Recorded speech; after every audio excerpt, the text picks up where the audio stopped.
Today I want to talk about Evan Stewart's recruitment and all that's coming up after the bumper. Don't be cornering me. Hold up. Time. You gotta help me with that corner shit. What's up, kinfolk? It's RJ Young. I am not on a step mill. Consider hitting the like and subscribe button because I upload a video every single day. It's always college football related, sports related. We have a good time. Today, I want to talk about blue chip wide receiver Evan Stewart, who was an early commit to the University of Texas and, as sometimes happens, decided to reopen his recruitment, and for good reason. Looks like come June, we're going to be able to have visits again, which is phenomenal news, which also means that we'd be able to have elite camps and we get to see the kiddos go up against each other and we get to see them around coaches, and that is what I'm here for. But I'm also here for the suitors and the pursuit of one Evan Stewart. Recruiting is one of my favorite topics and one of my favorite things about college football because it works so differently than the pros in that if you literally can outsell another guy, you can stack 5-star on 5-star on 5-star. See Nick Saban, see Kirby Smart, see Dabo Swinney. It is the reason why I continue to say, if you have the want to, you can win, okay? If you got a Power 5 program, whether it be Vanderbilt, Kansas, Alabama, Ohio State, or LSU, you ought to be able to compete because you are in the money. All right, so Stewart reopens his recruitment, and at the top of the list, we got to take a look at Jay Valai at Alabama, okay? Steve Wilfong did a pretty good job of breaking this down over at 247, but Jay Valai has been in on Evan Stewart from the jump. Jay Valai was at the University of Texas before taking the job as the cornerbacks coach at Alabama, and we all know Holman Wiggins has been out there developing the hell out of wide receivers. Devontae Smith, Jalen Waddle, Henry Ruggs, Jerry Jeudy, and that's just 4, right? John Mechie is next. Slade Bolden is going to be somebody's favorite, but you continue to look and you see Agiye Hall, you see Ja'Cory Brooks, you see JoJo Earl. 40% of the top 10 receivers in the 2021 class committed, signed with Alabama. So you cannot count them out, especially if Nick Saban decides to get on the FaceTimes and wants to have you in Tuscaloosa. So keep your eye on that, right? The next team that we really got to talk about as being in the hunt needs to be Georgia, because Stewart is on record saying, I nearly committed to Georgia, which is fascinating, right? Because Hankton has been doing a good job with George Pickens, Dominique Blaylock, Tierras Jackson, Jermaine Burton, okay? They got dudes out there. And now with Pickens being lost for what is likely, at the very least, half the season, could be back by late November, December with that ACL injury, depending on how his rehab goes, you might lose him for 2022. You might not have him because he might just decide, no, I'm going to go to the NFL. Why would I want to risk getting hurt again? No, I'm a top 10 receiver right now. I'm a top 5 receiver right now. I should go in the first round in the NFL draft in 2022. Meanwhile, you get to sell Evan Stewart on, yo, look, you see, if you come in here, you can do what George did, okay? You can go for 727 yards, 49 catches as a true freshman.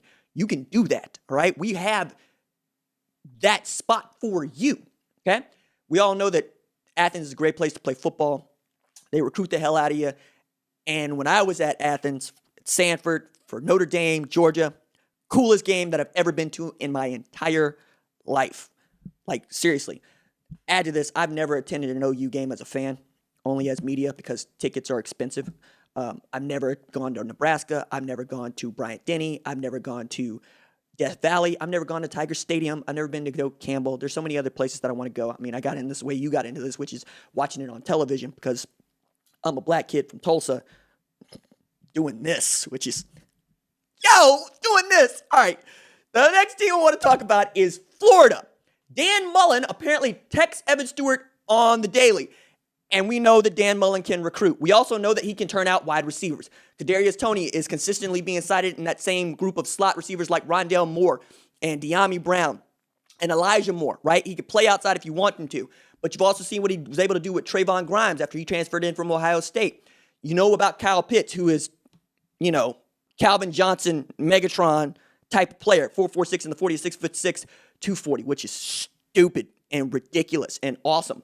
But knowing that Nick Evers is already committed to this class, you could end up with 2 of the top players in Texas And you know what kind of quarterback you're going to have in this class, unlike, say, other places. Now, Alabama has theirs. Georgia has theirs. LSU has theirs. Like, all the places that he is actually taking a look at have their 2022 quarterback, right? Now, the next one is actually LSU, in that I would really like to see what he does with that offense, but also knowing you get to go against those DBs, right? The only other group I believe that's going to have DBs on par with LSU in the coming years, Alabama, by virtue of their recruiting. And you can make a good argument that Georgia is kind of there, but for me, that depends on what Keely Ringo ends up being, because we didn't get to see him play last year. I want to see what he is this year. But you also can hang your hat on Kirby Smart's reputation for producing defensive players, and particularly great safeties. I mean, this group, Eric Stokes, Richard LeCount, you know about, but before that, J.R. Reed was a dude that I really loved, and I really thought that he was going to be a great pro. But it's another team to keep into the mix. You know what you got in Texas A&M, right? You understand that Texas A&M is just an Alabama win away from getting to the SEC championship game. Jimbo Fisher thinks he's heading into a magic year. I know they lose Kellen Mond, but people continue to tell me good things about Haynes King. I'm much more high on Eli Stowers. We'll see what it ends up being, but A&M is also in-state and close to home. But the team that everybody needs to continue to watch for is the University of Texas. Why? Because he first committed to the University of Texas, and he's still high on the University of Texas, and he set an official visit for Austin June 11th. Steve Sarkisian has a pretty great track record of getting offensive talent and turning it out. And you can look at what he did at Alabama to say, this is how I can use you. You saw me just win the national championship with Jalen Waddle, Devontae Smith types, of which Evan Stewart is the kind. And as much as we dunk on the University of Texas, we dunk on them for the same reason we dunk on Georgia's, because they seem to be doing the least with the most, which is to say, right time, right circumstance, you can understand they could be great.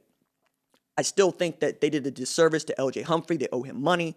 Devin Duvernay, I thought, was a first-round talent, and he's proven out to be that kind of a player in the NFL. Colin Johnson didn't play to his size, but, he was there.